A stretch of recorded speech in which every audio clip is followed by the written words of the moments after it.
Hey everyone, welcome back to another video. So in today's video, I'm going to be building a first draft for the Matchday 4. We've got unlimited transfers, but the deadline's on Sunday, so we do have to start thinking about this. Obviously, we can't lock in our sides until we know who's playing who and all the way through the competition, but it is a good time to start planning. As you can see on screen, we've got the fixtures. These are the fixtures as of time of recording, with all the groups stay as they are. Just an example, Portugal are playing Ghana, but just before Portugal and England played yesterday, Portugal was set to play England if they didn't win, and they came where they finished in the group, they would have played England. So there is a lot of things that can change and a lot of small pieces that could change. The first 8 fixtures at the top, they will face each other as they progress to the final. So let's say Germany, United States, Mexico and Argentina. Germany and United States can't play Mexico or Argentina until they get to the final because they're on the separate side of the knockout phases. Mexico and Argentina can't change fixtures as well as United States and Germany. They are locked into them positions because they are top of the group, so they won't change where they're going to go. So them 4 sides are locked in. And I've put in yellow the sides where I think I've got good fixtures and potentially we go for. So Germany, France, Netherlands, Portugal, Spain, United States, Brazil, Mexico, England, Argentina, and Belgium. There's a few other sides that I think could go through and you could go for. But I think after that round into the next round, you might not want them. And I think for the long term of the competition, you want to buy players that are going to go through, especially when you've got a qualification booster and a chip where you've got a mystery shield that I'll talk about in a second. I think you want players that are going to keep going through and not use your transfers on players that get knocked out, because once you get injury, suspensions and players dropping out the side, because there will be rotation here and there, that you don't want to have to use your transfers on them as well as players that are knocked out. So you want to try and get as many players that keep going through so you don't have to make them transfers and you can just make transfers luxury wise on players that you think are going to do well. This is the chip strategy for my side. So I've already used the 12th man and I've already used the wild card in matchday 2 and 3. I plan to use the qualification booster in the round of 32. So I'm going to try and get a good 15-man squad that I think are going to progress to the next round. And then everybody that's in my starting 11, if they all go through, I get an extra 22 points because it's an extra 2 points each player that goes through. So that could be good. Then the deadline has passed and we know exactly what the mystery chip is. I've said it a few times in the video. I think I already know what it is and it has been confirmed. So goalkeepers, defenders and midfielders, they only lose a clean sheet bonus if they concede 2 or more goals. So if they only concede 1 goal, you still get that clean sheet bonus.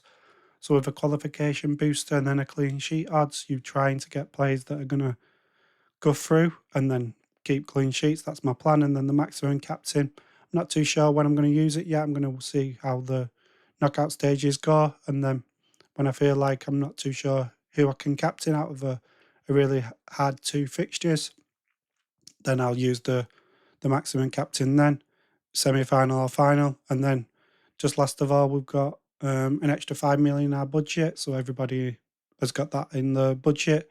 No price rises or price falls. So we've all got 105 million unlimited transfers to fix our sides and make it watertight for the last 5 rounds of the tournament. We've got round of 32, round of 16, quarterfinal, semi-final, and then the final.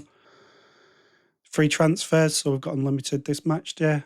Then we've got 4 transfers in round of 16 and quarterfinals, 5 transfers in the semi-final, and then 6 transfers in the final.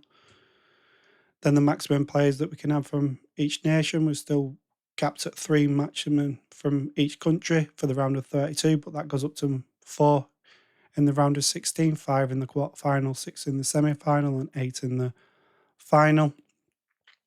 So next round we could potentially hop on a side that we think are going to keep progressing. But I just want to flag, if you do that and you get 4 players from, let's say, Spain and they get a massive surprise upset and knocked out, and then you've got 4 players that have been knocked out in the round of 16, when you get to the quarterfinal, you'll be using your 4 transfers possibly on selling them players. So just be wary of that. But I don't think it's going to be the worst idea. But yeah, just be a bit wary of that.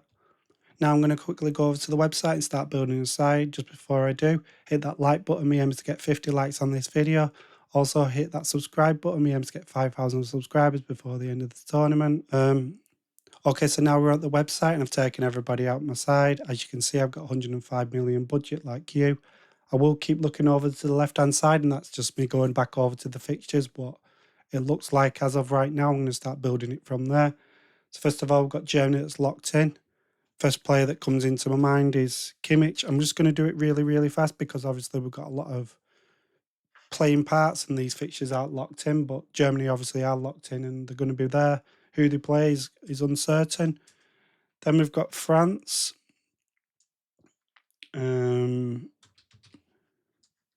I do think I want a bit of France's pie. I'm not too convinced on the defenders. I did have Upamecano and Theo Hernandez in my side, or in my plans, but Digny played one of the matches and I'm not convinced on them. I think there's only a couple of players that I'm convinced will keep playing. I'm going to be really fast with this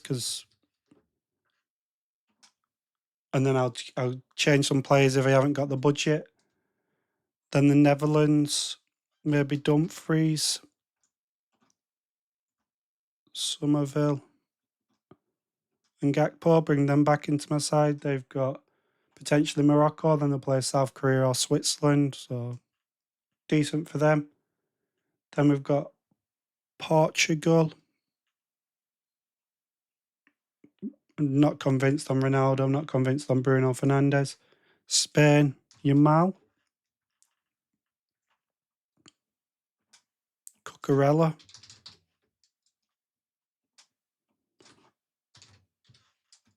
I think them are the best three from Spain. United States, they're definitely qualified in the play. Algeria, then potentially Egypt or Czechia. Not too sure if Pulisic's going to be back. Let me know in the comment section if I'm wrong there and he's not going to be back. Brazil, Vinicius, with Rafinha injured. I'm not too sure on the forwards. Hendrick, Kuna. Is Neymar going to be back? Is Rafinha going to be back? So I think I'm only convinced on him. Mexico versus Scotland, and they'll play England or Cape Verde. Not too sure I want anyone from there. Argentina. Martinez. Maybe. Messi.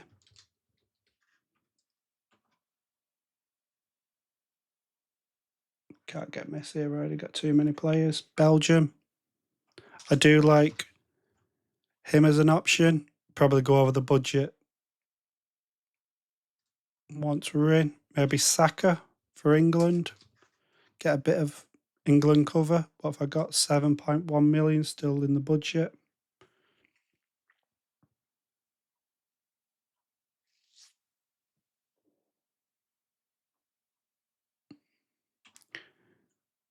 Gonna get rid of him and get Messi.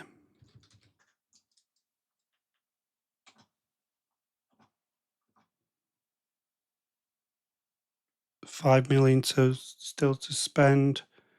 So I need a goalkeeper that's not playing on that side. So Brazil, Mexico, England, Argentina, Belgium. Argentina got Uruguay, then Australia, Iran. That feels good. Brazil, they've got Japan, then they've got Ivory Coast or Norway. That could be good for Becker, Allison. I think maybe go for Martinez.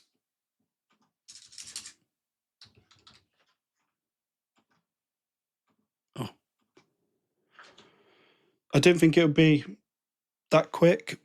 You could go for somebody like Courtois instead. Got Canada, then Colombia or Croatia. I think I'm more convinced on Argentina. So I've been able to afford a squad without making too many changes.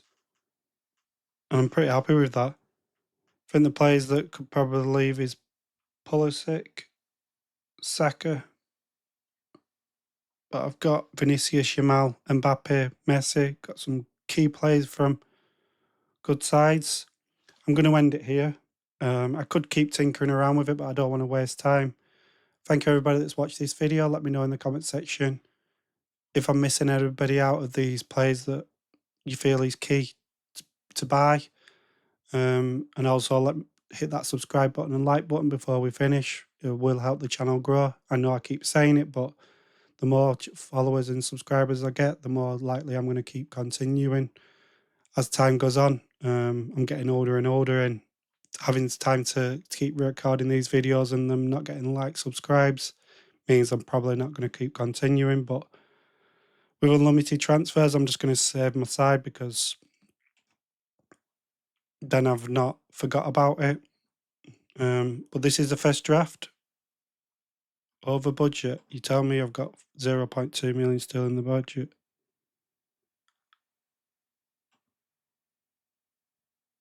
Oh, it's messed up and not worked. But yeah, I'm going to end it here. I'll be back probably Saturday to do a transfer targets. Then I'll do a team selection video on Sunday when we know exactly who's playing who and we know the route of the final, and we can talk about clean sheets, what chips I'm using and who I think is going to go through, because we need to buy players that are definitely going to go through.